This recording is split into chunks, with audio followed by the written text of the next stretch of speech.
चलिए अपने आत्मा के ज्ञान और ध्यान की ओर।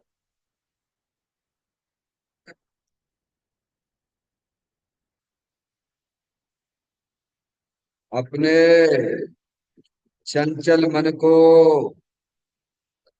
एवं चंचल उपयोग को स्थिर करने के लिए चिन्वाणी माता के माध्यम से अपनी वर्तमान ज्ञान की पर्याय में सम्यक भी ज्ञान उत्पन्न करते हुए शरीर शरीर से संबंधित जितने भी चेतन अचेतन पदार्थ हैं उनका मुझ भगवान आत्मा के साथ में किसी भी प्रकार का कोई संबंध नहीं है। इस प्रकार समस्त पर पदार्थों में अपने संबंध की वृद्धि को छोड़ते हुए अंदर में जो अखंड ज्ञान ज्योति स्वरूप भगवान आत्मा है उसमें ही वर्तमान पर्याय का संबंध जोड़ते हुए कि मेरा यह भगवान आत्मा शरीर आदि पर पदार्थों से भिन्न एकमात्र अखंड ज्ञान ज्योति स्वरूप है। ऐसा अपने आप को जानो और ऐसा ही अनुभव करो कि वर्तमान में ही मेरा यह भगवान आत्मा शरीर आदि पर पदार्थों से भिन्न एकमात्र अखंड ज्ञान ज्योति स्वरूप ही है।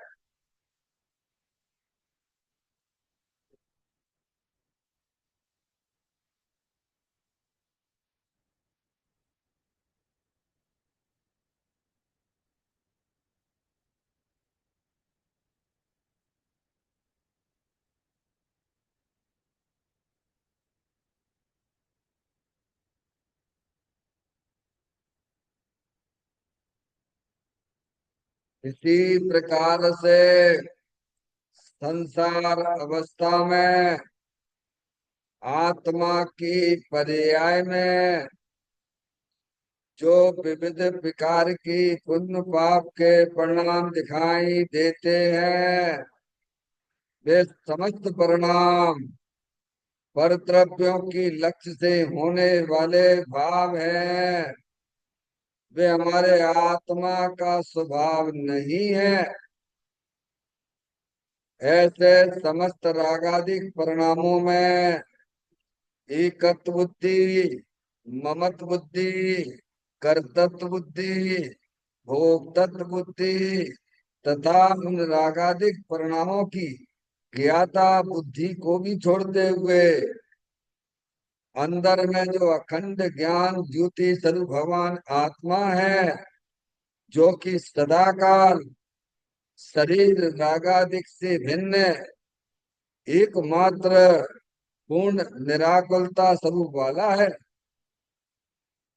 ऐसा अपने आप को जानो और ऐसा ही अनुभव करो कि वर्तमान में मेरा यह भगवान आत्मा शरीर रागादिक से भिन्न एकमात्र पूर्ण वीतराग आनंद मूर्ति स्वरूप है।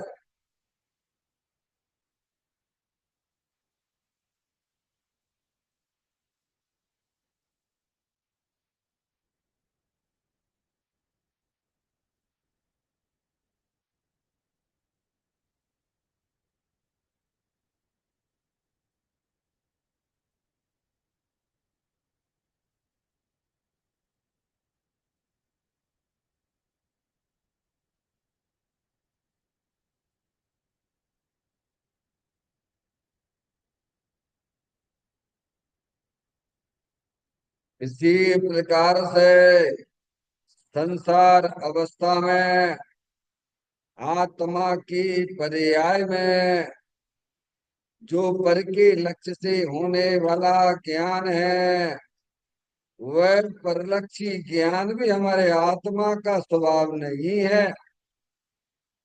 वह तो इंद्रिय जनित ज्ञान है। इस प्रकार शरीर, राग आदि और परलक्षी ज्ञान की पर्यायों से विभिन्न एकमात्र अखंड ज्ञान ज्योति स्वरूप हूँ, ऐसा अपने आप को जानो और ऐसा ही अनुभव करो कि वर्तमान में ही मेरा यह भगवान आत्मा शरीर, राग आदि और खंड खंड ज्ञान की पर्यायों से विभिन्न एकमात्र अखंड ज्ञान ज्योति स्वरूप ही है।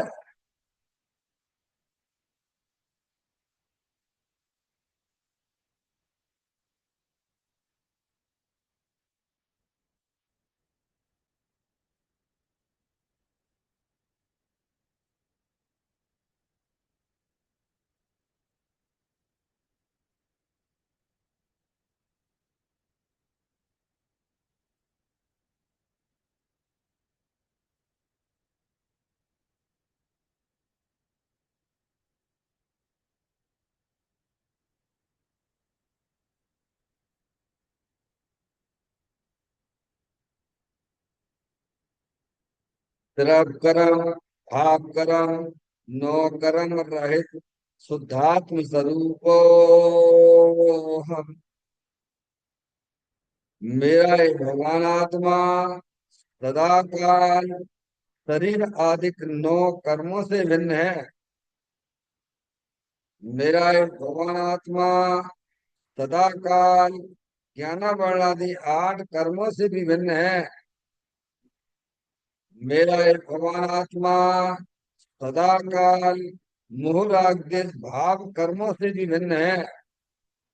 इस प्रकार द्रव कर्म, भाव कर्म, नो कर्म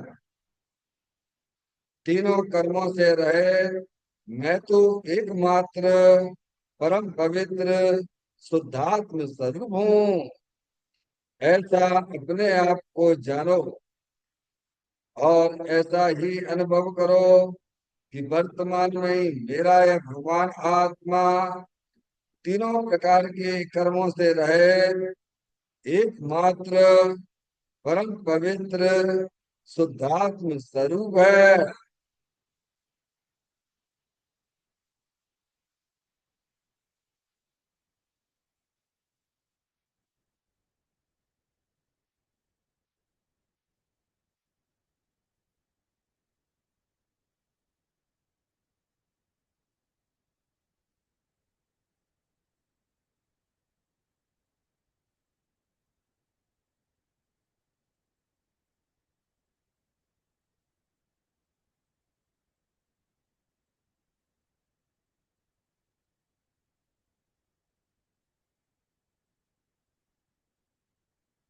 ओम नमः सिद्धेभ्य। ओम नमः सिद्धेभ्य। ओम नमः सिद्धेभ्य। चिंता में स्वयं का चैतन्य तत्व महान है। नित्य का करूं मैं चिंतवन, नित्य का करूं श्रमदान में। शुद्धात्मा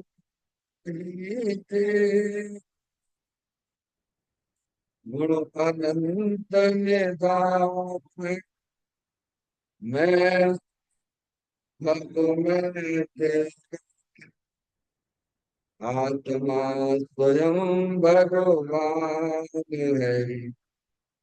मैं स्वानुभव में देख लूं आत्मा स्वयं भगवान है। निर्मल जान पर किया कम कलंकिड़ैगी अप्पालब्धौ जैन पलु ते परमपुड़वीवी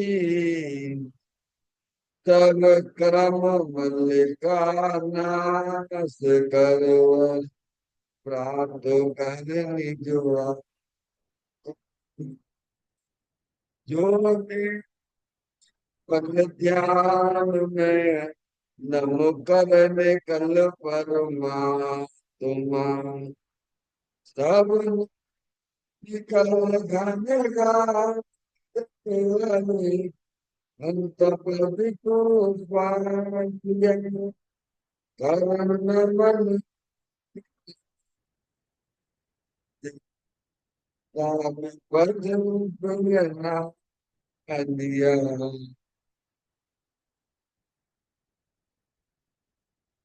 श्री योगसार जी नामक परम आध्यात्मिक ग्रंथ स्वाध्याय हेतु में विराजमान है।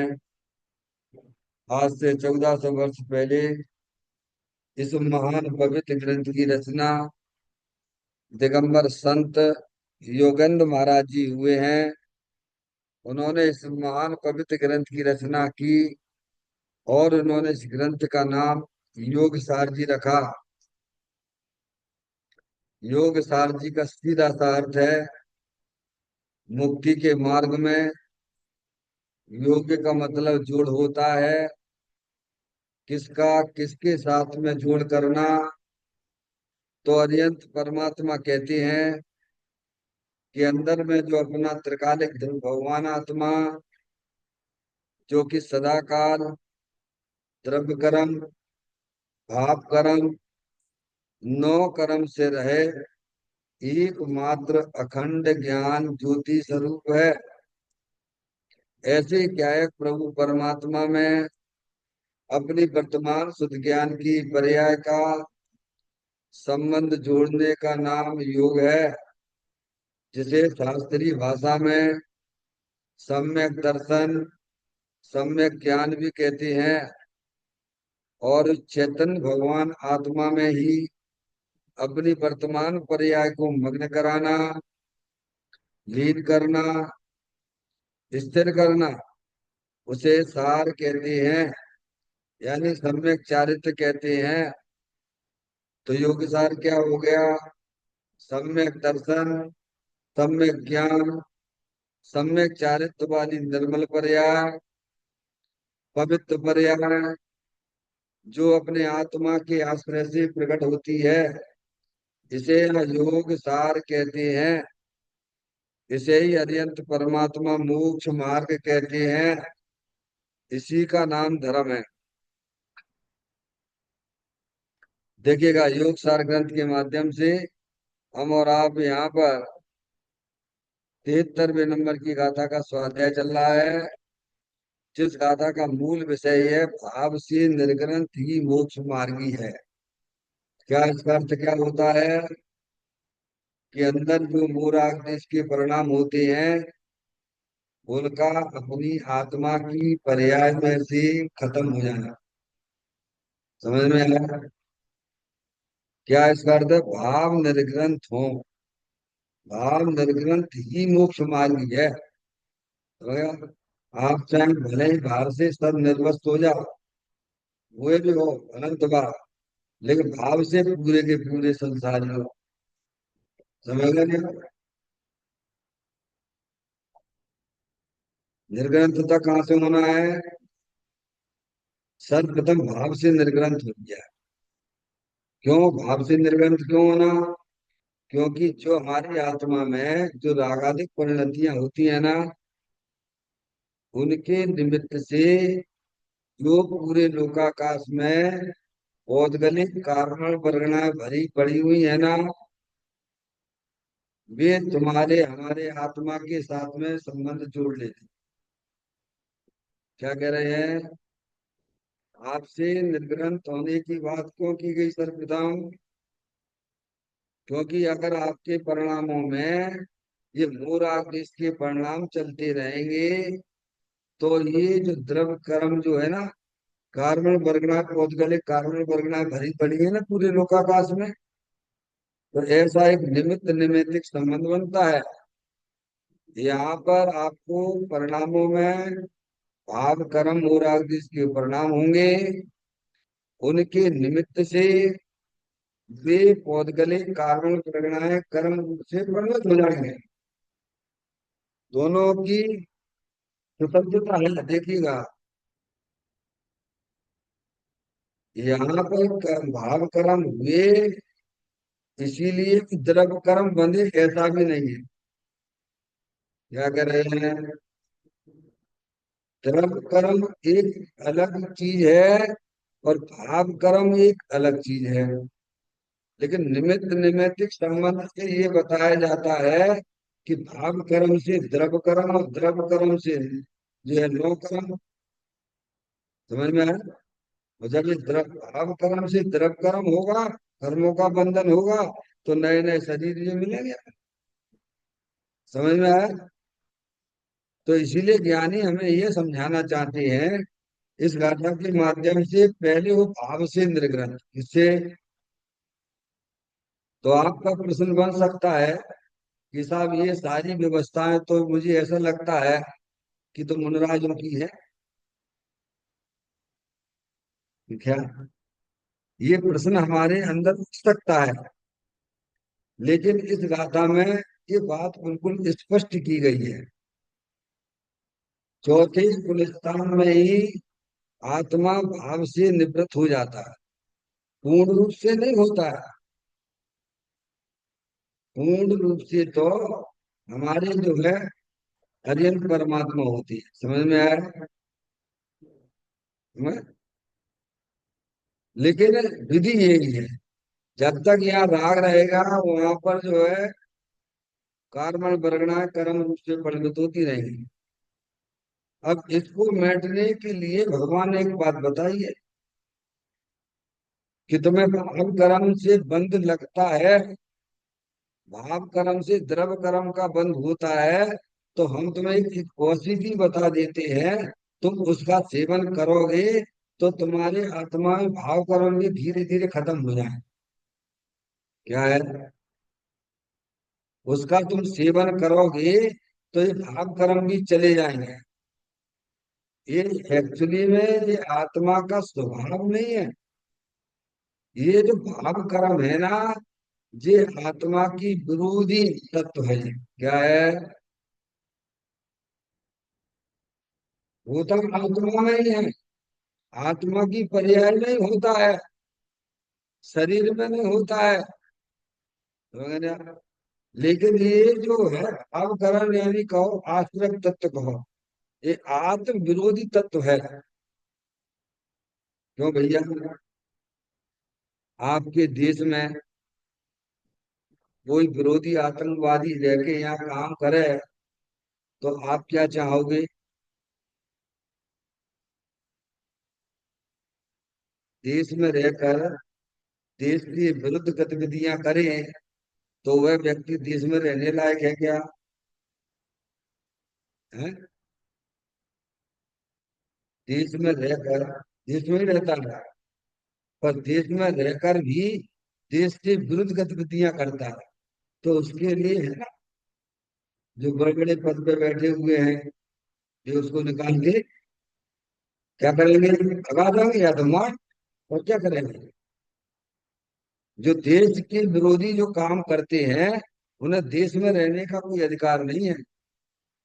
समझ में आ रहा है भैया?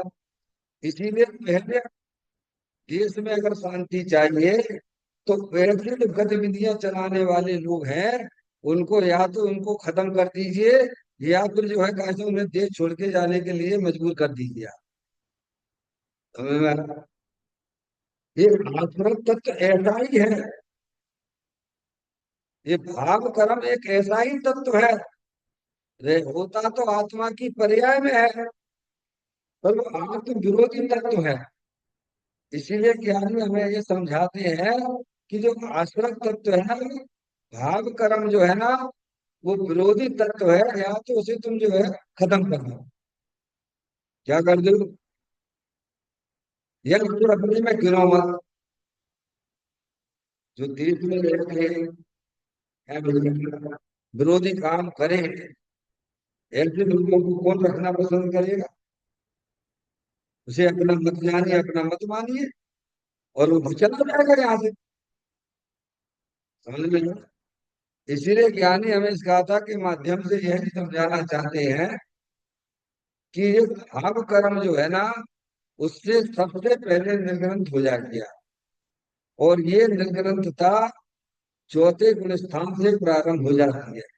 अपने दिमाग में से, अपने ज्ञान में से ये सारे भ्रम निकाल दीजिए कि ये ऐसी निर्ग्रंथता तो नहीं होने वाली होती है। समझ में आया भैया?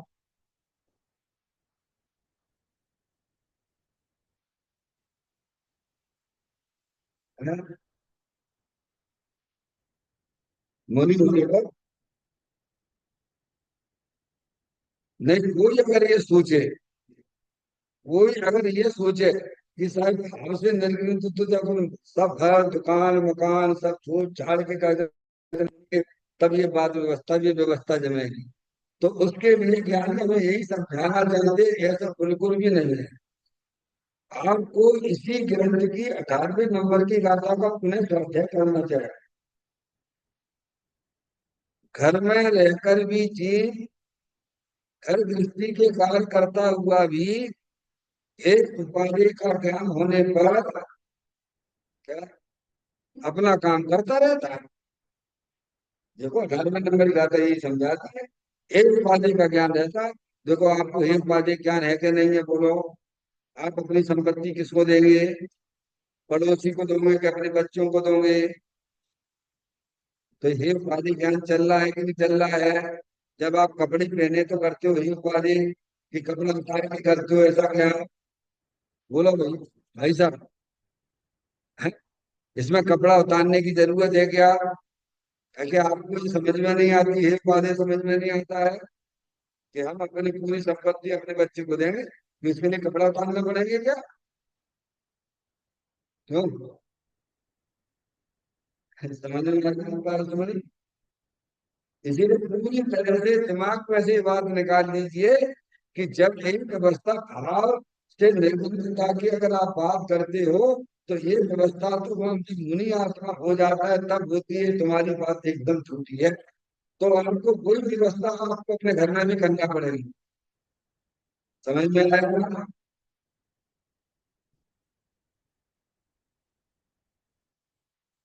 इस गाथा का जो मूल विषय है, भगवान ये कहते हैं कि पहले भाव से निर्ग्रंथ होना चाहिए। आप भगवान की कितनी भी पूजा करिए, आप कितनी भी भक्ति करिए, कितना भी स्वाध्याय करिए, अरे अनुव्रत महाव्रत जैसे व्रत भी धारण कर लीजिए, लेकिन हमारे परिणामों में विशुद्धता नहीं आती है, तो फिर तुम्हारे करने का मतलब क्या निकला ये बता। हम बहुत भगवान की पूजा करते हैं, भक्ति करते हैं, सब कुछ करते हैं, लेकिन परिणामों में तो ऐसे चलता रहता है। संकलित संकलित परिणाम दुखी बने रहे, तो उसका मतलब क्या निकला बोला भगवान? है? इन बातों का हमें विचार करना चाहिए, नहीं करना चाहिए? जब आप कोई भी चीज खाते हो तो आपको उसी समय उसका रिजल्ट दिखता है कि नहीं दिखता है?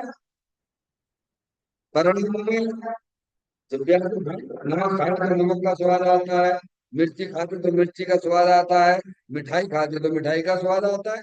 तो बाद में आता है कि उसी समय आता है? फिर हमारे परिणामों में अगर पाप का परिणाम आता है तो हमारे परिणाम कैसे हो जाते हैं, बोलो? ये आपको ज्ञान नहीं होता है इन चीज के? हाँ? ऐसे भगवान की पूजा भक्ति करते हैं तो तीनों के साथ ही मंद का साथ दिखना चाहिए, तो दिखना चाहिए कि दिखना चाहिए, गलत हो दिखना गलत चाहिए हमको क्या? कि हम समझते ही नहीं हैं, अपनी जिंदगी अपने समझना ही नहीं चाहते हैं। हाँ? ये गाथा बहुत ही महत्वपूर्ण गाथा है। हाँ? क्योंकि इस गाथा में हमें यही समझाने की कोशिश की जा रही है, सबसे पहले भाव से निर्ग्रंथ होना चाहिए। भाव से निर्ग्रंथ का मतलब यही है कि मोर आदेश के परिणाम सर्वप्रथम उन्हें अपना जानना मानना छोड़ दीजिए आप। फिर राग तो रहेगा, ज्ञानी की पर्याय में मोह चला जाता है, राग रह जाता है। मोह दो प्रकार का भगवान ने समझाया बताया। एक दर्शन मोहिनी होता है, एक चारित्र मोहिनी होता है। इस बात को भी तो समझो। तो ये तो क्यों उल्टे उल्टे चलते हो? ये तो सब भाव से निर्ग्रंथ तो जो है। अरे यहाँ दर्शन मोहिनी संबंधी सबसे पहले वो छोड़ा भगवान, उसी का नाम यहाँ पर भाव से निर्ग्रंथ है। क्या है? पहले वो भाव से नग्न और फिर वो द्रव्य से नग्न। क्या? अब भाव से तो तुम भाव पहचानते ही नहीं हो। क्या? अंतरंग तत्व है, विरोधी तत्व है, आत्मा का विरोधी तत्व है। समझ में आया? विरोधी तत्व कैसे रख लोगे आप? जब तक विरोधी तत्व हमारे देश में रहेंगे तब तक देश में शांति हो रह सकती है क्या? है? जब तक देश में विरोधी गतिविधियां लोग करते रहेंगे, समझ में, आप शांति से बैठ सकते हो क्या? तो सबसे पहले विरोधी तत्व को या तो यहाँ से निकाल दीजिए या उनको मार दीजिए। ज्ञानी यही करते हैं। क्या करते हैं? सबसे पहले जो विरोधी तत्व है, वह दर्शन मूलि का वो, उसको सबसे पहले दूर करते हैं। क्या करते हैं? दर्शन मूलि किसे कहना? दर्शन मूलि यानी शरीर को अपना जानना, राग को अपना जानना मानना, ये दर्शन मूलि कहलाता है। अब इन्हें अपना मत जानिए, इन्हें अपना मत मानिए। मैं तो चेतने सर भगवान आत्मा हूँ, इसमें कि तुम्हें कार की तकलीफ है भगवान। तुम्हें कोई गधा मजदूरी थोड़ी करवाई जा रही है। अरे ज्ञान वाले हो, है ऐसा ज्ञान करो, समझ में आएगी जगह। आत्मा ज्ञानम स्वयं ज्ञानम ज्ञानातंत करोति किम। आप क्या कर सकते हो भैया? तो सोचो हम कर क्या सकते हैं। अरे क्या कभी जिंदगी में कभी कुछ किया ही नहीं है और कर भी नहीं रहा हूं। तो ज्ञान कहते हैं तुम ऐसा करो, कैसा कैसा जानो? कि जैसे शरीर जड़ है, अंदर में जो विरोधी तत्व हर समय जो है, समझ गए? हर समय आत्म विरोधी है। समझ गए? ये आत्म तत्व कौन है? आत्म विरोधी तत्व है।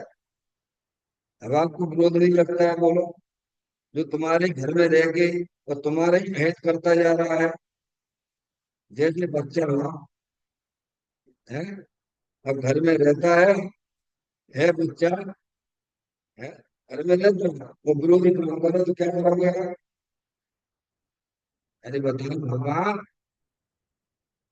बच्चा तो अपना ही है, लेकिन विरोधी काम कर रहा है, तो तुम फंसोगे कि नहीं फंसोगे, बोलो। है? क्यों भाई? तो ये कहा मैं, यही सिखलाना चाहती है कि पहले भाव से निर्ग्रंथ, यानी सबसे पहले दर्शन मोहिनी संबंधी से रागादिक को अपना मत जानिए, अपना मत मानिए। रागादिक तो होंगे, क्या कह रहे हैं? अब इसमें कहाँ कोई दिक्कत आती है? लड़का लड़के का है, लड़का मेरा नहीं है। मैं तो चेतनी सर भगवान आत्मा हूँ।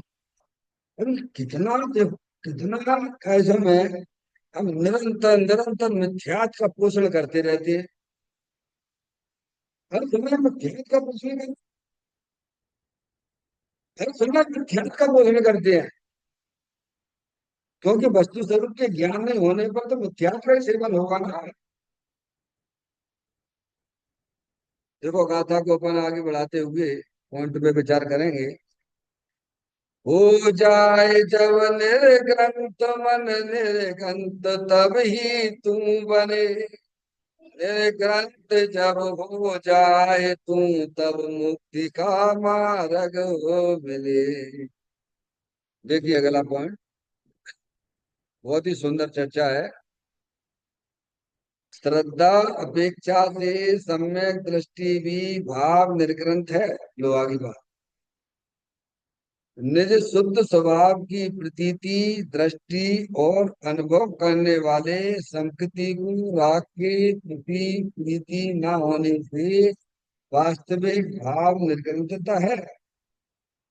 जब तक वस्त्र का ग्रहण है तब तक परिग्रह का पूरा त्यागी नहीं। प्रथम तो अंतरंग में मन को ग्रंथि रहित करना चाहिए। मन में दया दान के विकल्प उठते हैं, वह भी राग की ग्रंथि है। उस ग्रंथि को भेद कर प्रथम मन को निर्ग्रंथ करना ही मोक्ष मार्ग है। आत्म वस्तु स्वयं निर्ग्रंथ है, तो उसकी दृष्टि करने वाला भी भाव से निर्ग्रंथ है। तथापि मात्र भाव में द्रव्य से निर्ग्रंथ का एक भी भाव घटता नहीं है। ठीक है। बहुत ही सुंदर चर्चा है, शांति से मन को समझना चाहिए। जल्दबाजी कहीं मत करना चाहिए।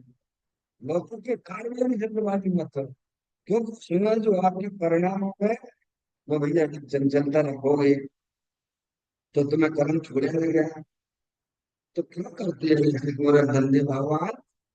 तुम्हें क्या कमी है तुम्हारी बात में? हम्म? शांति से समझो। श्रद्धा अपेक्षा से सम्यक दृष्टि भी भाव निर्ग्रंथ है। क्या बात आ गई? ज्ञानी की बात आ गई। सम्यक दृष्टि, सम्यक दृष्टि यानी जिसे अपने आत्मा की दृष्टि हुई है, जो वस्तु स्वरूप से दुनिया को देखता है। क्या? छह द्रव्यों को वस्तु की स्वरूप की दृष्टि से देखता है, वह सम्यक दृष्टि है। समझ में आई भैया? कब? अभी इसको कोई व्रत व्रत नहीं है भगवान। एक भी व्रत नहीं है बाबा अभी। अवृत्ति है तो चौथे गुण स्थान वाला है। लेकिन अपनी चक्षु इंद्री से, चक्षु ज्ञान से, ज्ञान चक्षु से, कौन सा इंद्रिय ज्ञान है? ज्ञान चक्षु से दुनिया को देखता है। कैसे देखता है? अरे भाई यहाँ चश्मा लगा लो द्रव्य दृष्टि का। जैसा चश्मा लगाओगे वैसी तो चीज दिखेगी ना। ज्ञानी ने द्रव्य दृष्टि का चश्मा लगा के बैठा है। समझ में आया? वो सम्यक दृष्टि जीव है। उसकी दृष्टि अपने धर्म स्वभाव के ऊपर है। वह सम्यक, उसने अपने उपयोग को तमस परद्रव्य, परभाव और पर्यावरण से विमुख करके अंदर जो अपना त्रिकालिक ध्रुव भगवान आत्मा, जो कि अनंत शक्तियों से भरे हुआ है, ऐसी जिसको दृष्टि है वो सम्यक दृष्टि है। क्यों भैया? डॉक्टर साहब का एक्सरे की मशीन होती है। हम्म? वो आपके कपड़े का फोटो खींच के देती है क्या? अरे बोलो भगवान, आपने भी खिंचवाए होंगे कभी कभी तो। है? ये अंदर में मांस का फोटो खींच के देती है क्या? हालांकि है तो वो जड़, है तो वो जड़। लेकिन फोटो किसका खींच रहे हैं आप? बिल्कुल कपड़ा पहने खड़े। वो जड़ भी कितना समझदार, नहीं समझदार होकर भी समझदार का परिचय देता है भगवान। और तुम तो ज्ञानवान हो। क्या समझ में आई कि नहीं आई? तो भीड़ भाड़ में आप अपने फोटो खींच सकते हैं, सेल्फी फोटो। हाँ, मेले में भीड़ भाड़ में अपना सेल्फी फोटो खींच सकते हो, नहीं खींच सकते? मेरे पास नहीं खींच सकते। वो बाकी बोल रही है, शुद्धि बोल रही है, उसको खींच सकते हैं, बड़े आराम से समझ सकते हैं। समझ में आया भैया? ऐसे ज्ञानी भी है। ये ये जो है नौ कर्म, शरीर की भीड़, समझ गया? और अंदर जो द्रव्य कर्म, उसकी भी भीड़ है। और अंदर ये जो है मोर आदि के परिणाम, उनकी भी भीड़, विजाति तत्व, विरोधी तत्व। समझ में आया भैया? और अंदर भगवान आत्मा वीतराग आनंद मूर्ति स्वरूप। ऐसे सेल्फ की फोटो खींचता है। समझ में आया भैया? यहाँ कहते श्रद्धा अपेक्षा से सम्यक दृष्टि भाव निर्ग्रंथ है। अब भाव निर्ग्रंथ हो गया ना।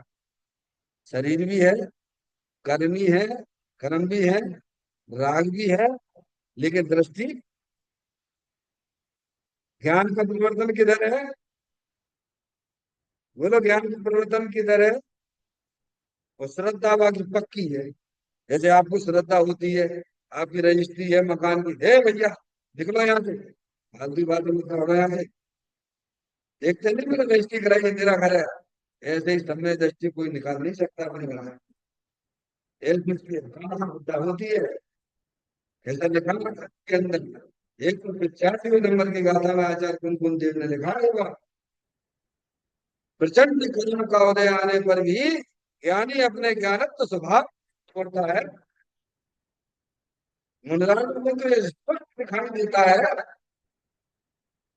मुनराज में तो ये बात स्पष्ट दिखाई देती है, कितना उत्सर्ग उनके ऊपर होता है? श्याम शरीर खा रही है, खाने दो भैया, उसका भोजन है, करने दो ना भैया, हम अपना भोजन कर रहे हैं, हमें क्या दिक्कत है, हमें क्या तकलीफ दे रहा होगा? मैं अपना भोजन कर रहा हूँ, वो अपना भोजन कर रहा है, मुझे क्या तकलीफ है भैया? कोई तकलीफ होती है? ज्ञानी को तकलीफ नहीं होती है, ज्ञानी जानते हैं। तो एक अपार श्रद्धा ज्ञानी की होती, कौन? मुनि होने पर नहीं, घर में रहकर, घर में रहकर समय दृष्टि अग्रती, ऐसी उसकी श्रद्धा होती है। ऐसे आपको भी हमको करना पड़ेगा। समझ में आया? क्यों भाई, ये बात समझ में नहीं आती क्या? क्या समझ में नहीं आता ग्रंथ में, बताइए आप। या तो आप समझना नहीं चाहते, या तो आप समझना ही नहीं चाहते हो। अरे भाई, शरीर तो जड़ है ना, ये शरीर जड़ है, और जो कर्मों की रचना है वो भी जड़ है, ज्ञान से रहित है। वही रागादिक परिणति है, तो विजाति तत्व हर समय आते जाने वाले भगवान, हमें तो चेतने से भगवान आत्मा हूँ। बताइए आप, अब इन चारों में आपको चार नहीं दिखते क्या? अरे चार है कि नहीं? संजय भैया, बादाम कभी खाया है? बादाम कभी खाया कि नहीं खाया, पूछ रहा हूं। धीरे से क्यों बोल रहे हैं? अगर हम बोल देंगे हमने खाया तो तुम आत्मा होगा, आत्मा खाती क्या है ना? ये बड़ा, अरे जहाँ जैसा उतरे वैसे ही बता दो भगवान, है ना? समझ है? ये भी बीमारी हो जाती है संजय भैया।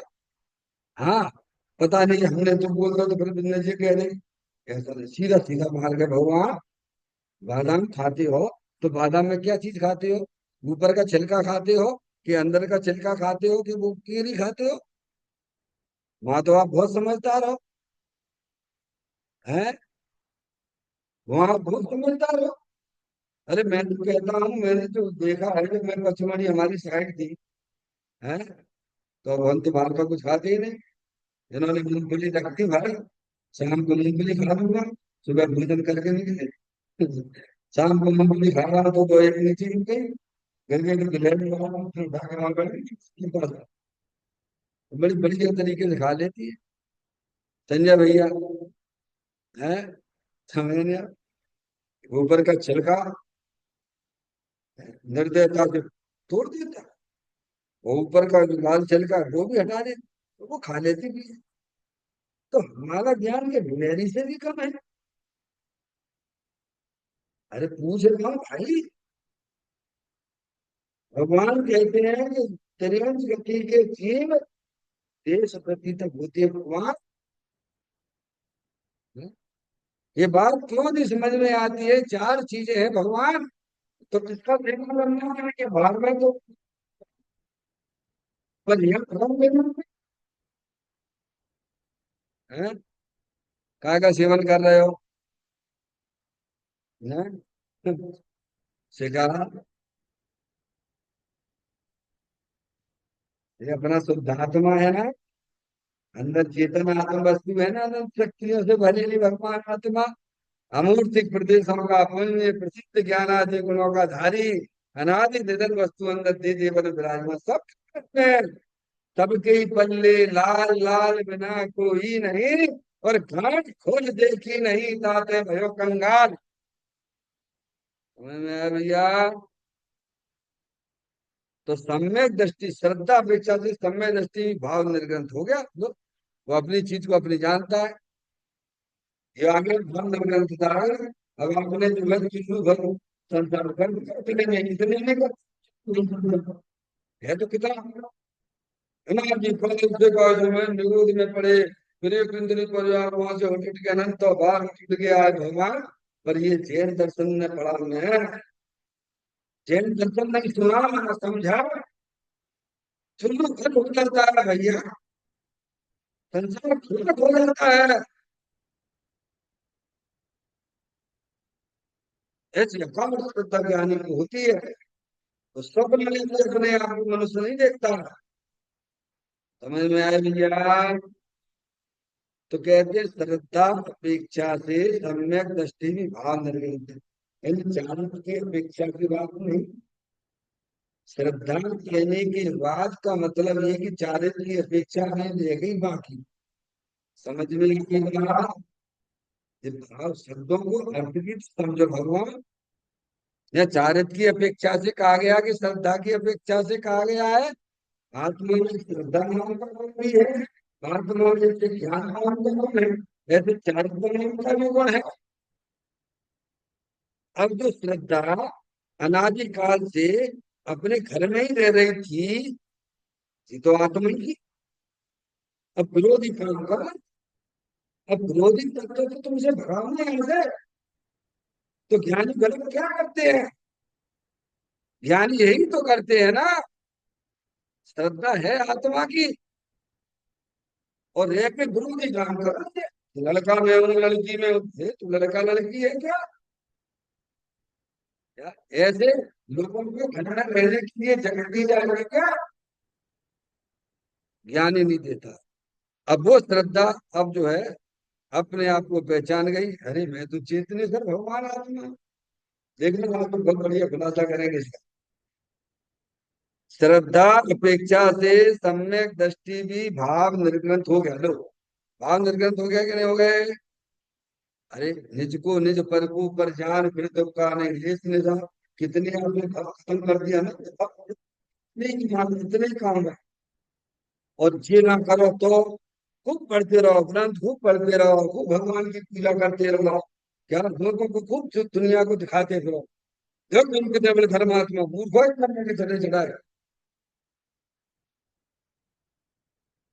अपने आप को ढकते हो। काम तो इतना सा था क्या? चुल्लू भर का काम था भगवान।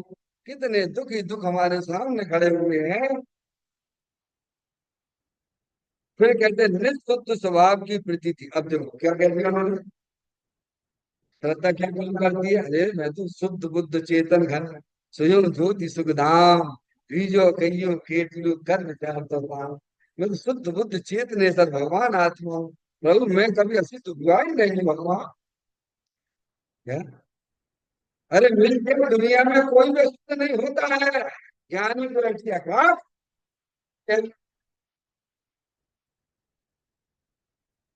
कहते नित्य शुद्ध निज निज शब्द भी लगा। देखो शुद्ध स्वभाव स्वभाव तो सबका शुद्ध है। रवि स्वभाव तो सबका शुद्ध है। लेकिन निज शब्द लगा के अरे मेरा भगवान आत्मा बिल्कुल अपने अब अपने में का ज्ञानी अपने को दिखता है। मेरा भगवान आत्मा तो वर्तमान में शुद्ध ही शुद्ध है। शुद्ध तो पहले भी था, पर मुझे खबर ही नहीं थी। क्या? जो शुद्ध जाने आत्म को पर, शुद्ध आत्मा ही प्राप्त हो।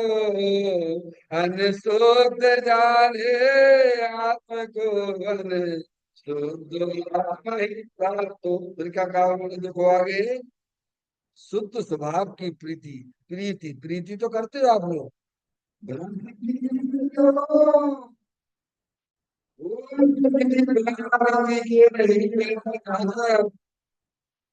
सब प्रीति करते हैं। अज्ञानी पर सबसे प्रीति करता है। ज्ञानी अपने निज स्वभाव जो पर द्रव्य से प्रीति करते हैं वो वर्तमान में दुखी होते हैं। जो अपनी आत्मा से प्रीति करते हैं उन्हें सिद्ध भगवान जैसा आनंद मिलता है। प्रीति तो करना आता है तुमको, है? लेकिन परद्रव्य से प्रीति करते हो, ऐसी चीजों को अपने आत्मा में रखना चाहिए। पर से प्रीति करने वाली पर्याय तो बहुत कम है। हमें तुमको हमें प्रीति करना नहीं आता, ऐसी मूर्ख जैसी बातें करते हो। हैं 24 घंटा किसको सजाया करते हो। ना गंदी चीज समझते हो, चाय का चीज लगाया, चाय का चीज किया भगवान, तो जाकर कौन को मिलेगा, शरीर को मिलेगा। तुम तो चले जाओगे शरीर छोड़ के। फिर क्या होगा तुम्हारा? क्या होगा? कहते हैं निरुद्ध स्वभाव की प्रीति तृप्ति। अब दृढ़ स्वभाव को भैया भगवान के दर्शन कभी किए हैं क्या? सड़क पे खड़ी खड़ी करते हो कि मंदिर में आके करते हो? और मंदिर में भी आ गए तो मंदिर में भगवान की तरफ देख के करते हो कि वैसे ही कर लेते हो? हैं? तो भाई भगवान तो कह रहे हैं, भगवान तेरा अंदर विराजमान है। घट घट अंतर जिन बसे, घट घट अंतर चैन, मत मदरा के पान से मत वाला समझे नहीं क्या? तो कहते हैं दृष्टि, वो देखो श्रद्धा, वो दूसरी श्रद्धा, वो श्रद्धा चली गई अंदर। मैं पहले किसको दे रही श्रद्धा? अपने चेतन स्वभाव को देती है। और अनुभव करने वाले अब क्या है? उपयोग सब पर द्रव पर भाव और पर्याय से विमुख हो गए, श्री आनंद लेता रहता है। वो लोग कितना बढ़िया काम कर रहे हैं। घर पर उत्तर वाला समय दृष्टि जी के काम करता है। ये समय दृष्टि की बात चल रही है। मनोराज की बात तो बहुत ऊंची होती है भगवान। अनुभव करने वाले संकृति को आगे संकृति शब्द लिया। राग के प्रति प्रीति न होने से वास्तविक भाव निर्ग्रंथता नहीं। जिसे अपने शुद्धात्मा से प्रेम नहीं है, उसे समझ लेना चाहिए उसे राग से प्रेम है। तो जहाँ राग से प्रेम होता है वहाँ नियम से वर्ती मिथ्या दृष्टि होता है। क्या भैया? राग तो है, समय दृष्टि नहीं है। उसको दुकान पर बैठ के माल बेचने का और यहाँ भी राग है। और घर में आ जाए तो लड़ाई झगड़ा में धर्म जैसा भी करे। है क्या भैया? रामचंद्र जी जैसा भी राग करे भैया। अरे मेरी सीता कहाँ चलेगी पेड़ से पूछते फिर भगवान। लेकिन राग में अपनापन नहीं है, राग से बिल्कुल भी प्रेम नहीं है। अरे वो राग प्रेम करने लायक नहीं है। राग के पीछे वो चेतने से भगवान आत्मा है जो अनंत शक्तियों से भरी है। वही तो अंत में प्रेम करने लायक है। जो आत्मा का प्रेम छोड़ के राग से दृष्टि करता है, जो प्योर मिथ्या दृष्टि है, उसे भाव मिलता है। ये बात, जब तक वस्त्र का ग्रहण है तब तक परिक्रय का पूरा त्याग ही नहीं। फिर कहते दोबारा बोला, समय दृष्टि की बात दोबारा कहती है। सुनो, जब तक वस्त्र का ग्रहण है, अपन पहनते कि नहीं पहनते कपड़ा, तो बिना राख के पहन लेती हो क्या? नहीं, हम तो भैया का सब पूरे निर्ग्रंथ है। फिर तुम गलती भी चले गए, फिर तुमने गलत दिशा में पढ़ ली। बिना राग के कपड़ा नहीं आता कदम। समझ में आ गई बात? संजय भैया, थोड़ा समय दिया करो भैया, आधा 1 घंटा हमारे लिए। हाँ, बढ़िया भोजन बना के खिलाते हैं, जैसे मैंने खिला दिया। है ना? हम आपको आधा 1 घंटा बहुत बढ़िया भोजन, आप पहचानने की ताकत रखनी। कहते हैं जब तक वस्त्र का ग्रहण है, तो बिना रंग के वस्त्र का ग्रहण नहीं होता। तो अगर अब कोई मुनि हो, है अपने पास तौलिया रखे, तो हमें रंग बिल्कुल नहीं है, तो मानोगे क्या? कोई चश्मा लगाता हो, कोई हमें रंग बिल्कुल नहीं है, चलेगा क्या? अरे बोलो चलेगा क्या? है? तुम उसे मुनि मानोगे क्या? बोलो मानोगे क्या? जन्म परमेश्वर देख लिया आपको। अगर हम ऐसी कोई से विरोधी तत्वों को अपने सुरक्षा का विषय बनाओगे तो आगे तुम्हारी श्रद्धा में उल्टी पड़ेगी। समझ में आया भैया? अरे श्रद्धा तो पक्की रखो। जन्मानी माता के अनुसार अपने श्रद्धा तो सही करो, ज्ञान सही करो, श्रद्धा सही करो भगवान। कहते हैं जब तक वस्त्र का ग्रहण है, जब तक वस्त्र का ग्रहण है संयोग में, तब तक परिग्रह का पूरा त्याग नहीं होता। मतलब भगवान मुझे छोटा सा टुकड़ा भी अगर अपने पास में रखते हैं तो ग्रंथ के अंदर ये बात लिखी हुई है, अस्त भाव निगोचा निगोच शक्ति, क्या करें, तुम्हारी ताकत नहीं है। पर जन्माने में लिखा है तो बात तो समझना पड़ेगी ना। फिर कहते हैं, प्रथम तो अब जो है, प्रथम तो पारसमणि, प्रथम तो अंतरंग में मन को ग्रंथ रहित करना चाहिए। समय दृष्टि की बात कर रहे हैं, प्रथम राग है, राग राग में है, शरीर शरीर में है, आत्मा आत्मा में है। आचार गुरुकुल देव की भाषा में अगर बोल सकते तो आप बोल दीजिए, संवरण तीन गाथा बोल दीजिए आप। उपयोग में उपयोग, उपयोग है क्रोध क्रोध विषय निश्चय, क्रोध नहीं उपयोग में, उपयोग है नहीं आश्चर्य, कर्म कर्म में, ये कर्म अब न कर भी कुछ है नहीं उपयोग में। तीसरे नंबर की गाथा, जब आपको इस प्रकार का ज्ञान हो चुका है कि उपयोग उपयोग में है, उपयोग क्रोधादि में नहीं, क्रोध क्रोध में नहीं, क्रोध उपयोग में नहीं, कर्म कर्म में है, कर्म में उपयोग नहीं, एक बार जब आपको सच्चा ज्ञान हो गया है तो तीसरे नंबर की गाथा उसकी, ऐसा अभिप्रेत सच्चा, ऐसा अभिप्रेत ज्ञान जब ही प्रकटता है, तब अन्य में कुछ भाव है, उपयोग शुद्धात्मा को सीधा अपने घर में चला गया।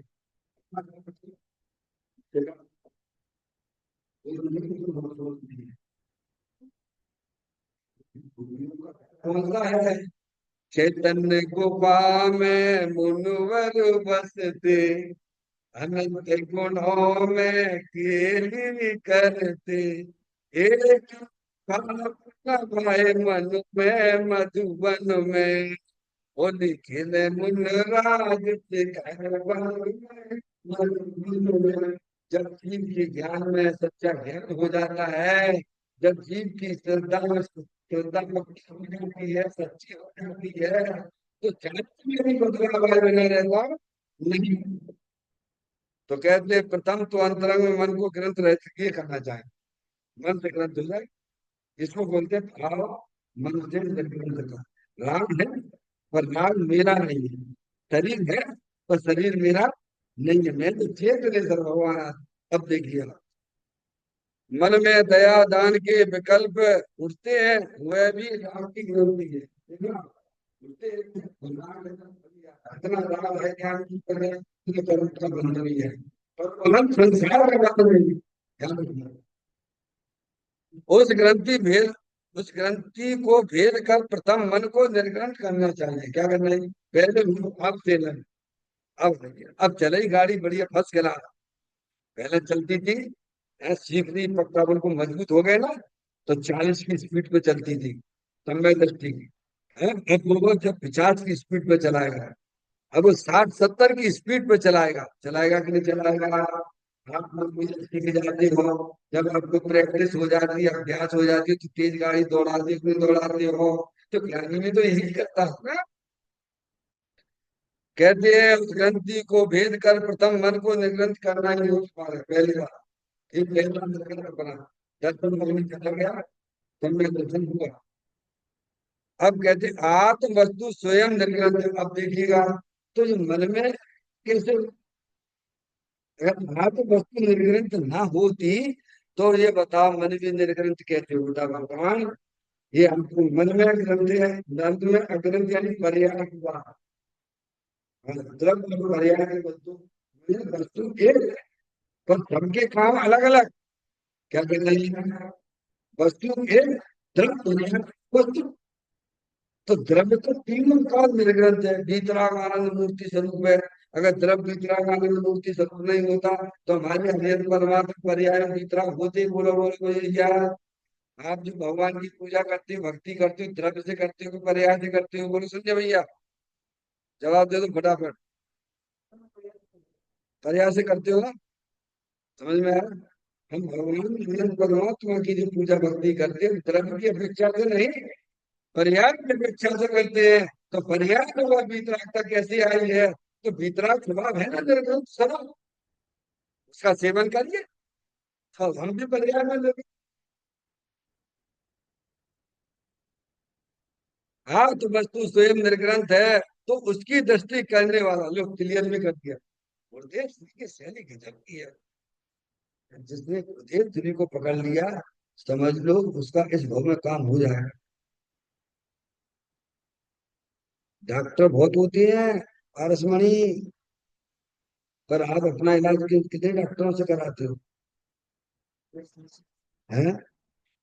नहीं, इस डॉक्टर से भी करा लो, इस डॉक्टर से भी करा लो, तो तुम्हें तो मरना पड़ेगा, मरना पड़ेगा।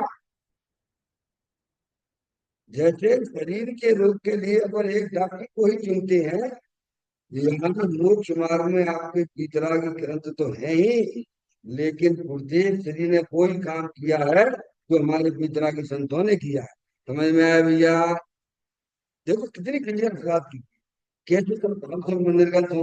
तो कहते वस्तु तो निर्गत स्वरूप है, उसकी दृष्टि करने वाला भी। अब तुम्हारे पास ज्ञान है क्या नहीं है? श्रद्धा है क्या नहीं है? बिना ज्ञान श्रद्धा को वस्तु होती है क्या? तो तुम वहां प्रवर्तन करो, वस्तु का ज्ञान करो और उसकी दृष्टि करो। अर्जुन जैसे हो, निशाना तुम्हारा सही लगेगा। फिर क्या? संजय भैया, धर्म में आपको, हम सबको अर्जुन जैसी दृष्टि चाहिए। जैसे अर्जुन को निशाना हो, जो भैया पेड़ है कि नहीं है, मेरे को ना दिखा। अर्जुन बोलते हैं, गुरु पूछते हैं मैं हूं कि नहीं, मेरे को नहीं दिख रहा है। तो क्या दिखता है तुमको? कि वो आंख दिख रही किसकी? ये नहीं मालूम, मुझे तो आंख दिख रही है। समझ में आया? अगर चिड़िया कह देंगे तो चिड़िया तुम्हें दिख गई, वो भी निशाना। ऐसे ही ज्ञानी की दृष्टि में अपना द्रव्य स्वभाव होता है। समझ में आ गया? उसकी दृष्टि करने वाला भी भाव से निर्ग्रंथ है, तथापि मात्र भाव में द्रव्य से निर्ग्रंथ का एक भी भाव घटता नहीं। अब जो कौन मानेगा बात? जिन्होंने तो ये लिखा कि द्रव्य से तो निर्ग्रंथ हो गया, देखना, मात्र भाव में द्रव्य से निर्ग्रंथ, यानी हमारे 28 मूल गुण को पालने वाले ऐसे साधन परमेश्वर। समझ में आ गया? वो वाले नहीं, तो नमक मंत्र वाले नहीं। वो अभी जिनवाणी माता की आज्ञा के अनुसार पूरे 28 मूल गुण का पालन करता है, लेकिन भाव उसके पूरे के पूरे संसार वाले हैं। शरीर मन से एकत्र बुद्धि उसकी चल रही है, तो उसका एक भी भाव नहीं घटता है। दुनिया को लगे अरे भगवान, इनका तो कल्याण निश्चित है, अरे दुनिया कुछ भी कहे, अरे वो पेट खाना, घर में बैठा हुआ था, सामायिक में देश छोड़ दिया, बोलो कहाँ गया? पंचवाणी बताओ, आप बताओ कहाँ? और दुनिया क्या कहेगी, बताओ वो कहाँ गया? वो सेठ था ना, सामायिक में बैठा हुआ था ना भैया, और जो है अंदर ही अंदर परिणामों में। अब आने तो नियम ले लिया, ऐसा गंदा नियम ले लिया कि जब तक का ऐसा दिया जलता रहेगा, तब तक का ऐसा तब तक की सामायिक है। अब वो, अब यहाँ कौन देखे? आप अकेले में ले लो, नियम ले लो, चाहे खूब सोते रहियो बामने है। हमारा तो नियम चल रहा, तेरे नियम क्या ऐसे हो जाएगा। अब बत्ती जलती रहेगी, और बत्ती जलती रहेगी तो बत्ती जलने के लिए तुम्हें आगे तो कौन? तुम्हारे क्या आगे तो कौन आगे तुम्हारा? बोलो, मार्ग नदी चलने वाला ये लोग में नहीं जाएगा, ये नहीं जाएगा। तो सेठ फूल के हमारी सब मैं तो ये सामाजिक जब तक हमारी रहेगी, जब तक ये दीपक जलता रहेगा। अरे दीपक को देखने के लिए तुझे आंख खोलना पड़ेगी ना। लेकिन उसकी घर वालों भी कोई कम समझदार नहीं थी। हाँ, क्या देते भी है, पेट भर को भरा हुआ नहीं और खा तो खा, मारो का क्या। हाँ, समझ में आया भैया। हम्म, तो हम तो वही तो बहुत अच्छा काम कर रहे हैं, कोई अच्छा बच्चा नहीं मिले। समझ में आया भैया। वही बहुत ठीक बात है ना। बेचारे का अब अंदर से तो दर्द था ही। बाहर से दुकान और जाके उसी बाबड़े में जाके मेरा हो, बाहर में नहीं। ऐसे यहाँ कहते हैं, बाहर से तो निर्गंध हो गया और परिणामों में आगे कहाँ जा रहा है कहाँ नहीं जा रहा है, अंदर में क्या सोच रहा है क्या विचार कर रहा है। तो कहती है, मात्र मात्र शब्द दिया ध्यान रखिए। मान भाई भाई में द्रव्य से निर्गंध है। ये हर की फल और जो भी हम लोग को दिखाई देती है फल तो बिल्कुल नहीं है। ये भैया तो आपको स्पष्ट ही समझ में आना चाहिए। बस दो दो मिनट पूरा करके करता हूँ। एक बात की बात है, हमारे यहाँ पंडित राजमल जी भोपाल में जब मैं था, तो उन्होंने धरती पे ऐसे व्यक्ति को बैठा दिया, समझ में आ गया, जो स्पष्ट मेरी आंखों के सामने दिखता था कि वह जो नीचे उतरेगा और जो है वो अलमारी में देवी देवता रहते नहीं है, और उनको पूछता है। तो मैंने उनसे बोला पंडित जी साहब से, जी बाहर से तो व्रती श्वेतांबर था, मैंने लिया बाहर से व्रती, हमने कि हमने किसको बैठा दिया। तो सुनो ना, क्या आप लगेगा बैठना चाहिए हमको क्या, आपको पता है क्या करता है। ऐसे ही जिससे हमें मालूम है कि बाहर से तो 28 गुण भी नहीं है, तो अब उसको लगेगा चाहिए कि हो जाएंगे, कुछ नहीं मिलेगा, नहीं को मिलेगा सीधा। लिखा होगा ग्रंथ में, लिखा होगा होने का नहीं, तब तो सबके पढ़ लेना। समझ में आया भैया। अनुमोदना कर कार्य अनुमोदना का तीनों को बराबर बराबर करता है। आप गलत चीज की अनुमोदना कर रहे हो, आपको 28 गुण देखना चाहिए। ठीक है, लेकिन यहाँ तक कोई बात नहीं है कि माँ के बाहर में इस बाहर में तरफ से तुम नहीं मिलो, बराबर 28 चौकी पढ़ रहे हैं। अब देखना अंत में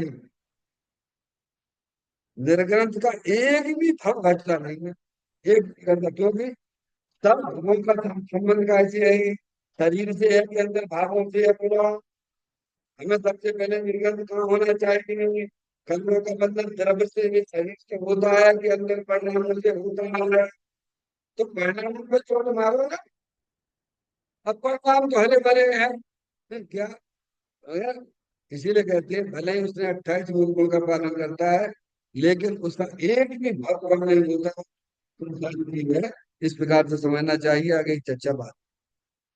तन काय स्मरण प्रति क्षण करो रे, भाविक अनंत दुखी को पल में हरो रे।